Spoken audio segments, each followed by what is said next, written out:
Halo anak-anak, selamat pagi. Bagaimana kabarnya hari ini? Semoga semuanya dalam keadaan sehat-sehat dan tentunya dalam aktivitasnya di rumah masing-masing. Ingat, tetap jaga kesehatan. Baik, kali ini kita akan bertemu di daring pembelajaran TIK. Oke, kira-kira nih, ada yang tahu nggak materi kita hari ini apa? Ayo, siapa yang tahu? Nah, baik, Pak Guru bantu ya. Kali ini materi pembelajaran kita adalah mengenal sejarah komputer. Oke, siapa yang tahu tentang sejarah komputer? Ada yang tahu tidak? Nah, baik, sekarang Pak Guru akan mulai dari slide yang pertama. Sejarah komputer itu, ya, istilah komputer itu ada istilahnya dia dari bahasa Latin. Nah, namanya itu komputer.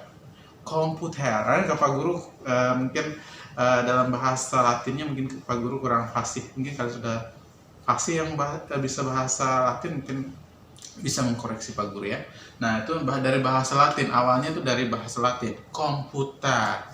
Nah, di awal penciptaannya itu, pembuatan komputer itu, fungsinya ini bukan seperti sekarang yang bisa kita gunakan apa saja, bisa kita main game, bisa kita main mewarnai, bisa juga kita mengetik dan sebagainya. Bukan itu fungsi utama dari komputer pada saat pertama kali dibuat. Nah, tetapi pertama kali dibuat itu ya difungsikan untuk menghitung. Nah, jadi pada saat pertama kali komputer diciptakan itu atau dibuat itu hanya mengenal angka-angka saja.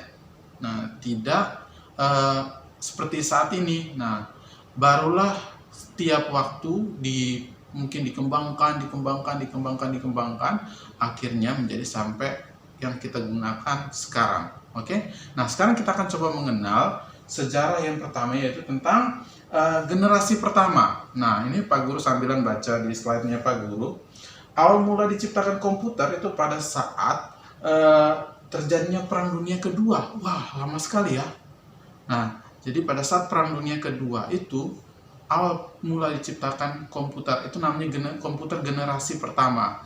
Dan itu digunakan bukan untuk seperti sekarang. Nah, pada saat itu digunakan untuk membantu proses perang. Nah, setelah itu negara-negara yang terlibat dalam perang tersebut mengembangkan komputer untuk mengeksploitasi. Nah, jadi komputer ini digunakan itu untuk mengeksploitasi. Jadi maksudnya kayak gimana ya?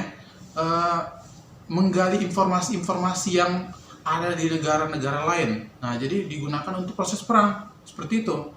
Nah, setelah itu untuk strategis juga yang dimiliki komputer. Nah, jadi maksudnya gini, komputer itu dibuat untuk strategi-strategi perang. Nah, jadi untuk mengeksploitasi, maksudnya mencari informasi-informasi yang ada di negara, misalnya negara yang mau diajak perang kayak gitu contohnya, seperti itu. Jadi informasi-informasi itu digali, mengeksploitasi, mencari gitu ya. Nah, setelah itu dilanjutkan lagi pada tahun 1941 Konrad Zuse. Nah, ini yang membuat nih membuat komputer ini. Konrad Zuse, seorang insinyur Jerman, membangun sebuah komputer. Nah, ini nama komputer yang pertama kali itu namanya Z3 atau Z3. Nah, setelah itu untuk mendesain pesawat terbang dan peluru kendali. Wow, keren banget ya. Jadi itu untuk mendesain pesawat terbang dan peluru kendali. Nah, jadi dibuat untuk pesawat terbang ya, pada saat itu kan untuk perang pasti difungsikan, atau mungkin untuk transportasi. Nah, setelah itu dibuat peluru kendali. Jadi pelurunya itu dikendalikan oleh komputer ini. Nah, nama komputernya itu tadi yang dibuat oleh Konrad Zuse itu apa? Z3. Oke? Paham ya sejauh ini ya? Nah, kita lanjut lagi. Nah, sejauh perkembangannya itu, komputer itu dikembangkan terus hingga saat ini dikenal dengan komputer generasi keempat. Nah, yang saat ini kita gunakan yang sudah ada monitor, yang sudah ada CPU, yang sudah ada keyboard, yang sudah ada mouse. Nah, dulu itu komputer itu bukan seperti itu. Seperti yang saat kita gunakan saat ini. Dia kotak besar, bisa juga satu ruangan lab komputer yang kita punya ini. Bisa lebih dari itu.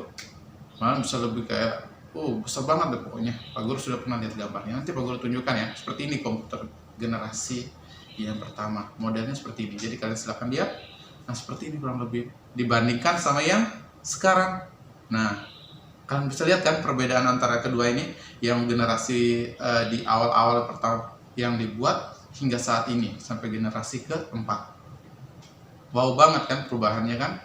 Pesat banget kan perubahannya dari generasi yang pertama hingga generasi yang sekarang. Luar biasa sekali perubahan. Jadi tiap waktu dikembangkan. Mungkin saja nanti di tahun yang akan datang komputer itu mungkin hanya gimana ya, bisa tembus pandang mungkin, bisa jadi. Nah, oke. Baik, mungkin itu saja dari Pak Guru materi hari ini.